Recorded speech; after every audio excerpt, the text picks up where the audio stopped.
د هر چا سره د رابطې او د تعلق نه بره تعلق هغه د الله سره دی او همدغه مضبوطه کړۍ ده او هغه کړۍ ده چې راوینیسه او په هېڅ حال کې مه پرېږده.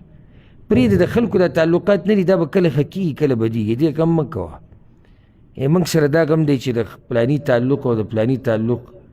او د پلاني سره رابطه د دې خلکو سره د رابطې دا به کله مضبوطیږي کله به کمزوري کېږي کله به کله به نه وي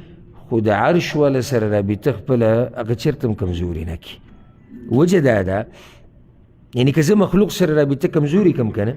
ما ته پکې نقصان نه رسي او که نقصان ما ته میلاوم شي هغه وقتي طور دنیوي نقصان دی هېڅ خبره نه ده. څه وخت بعد به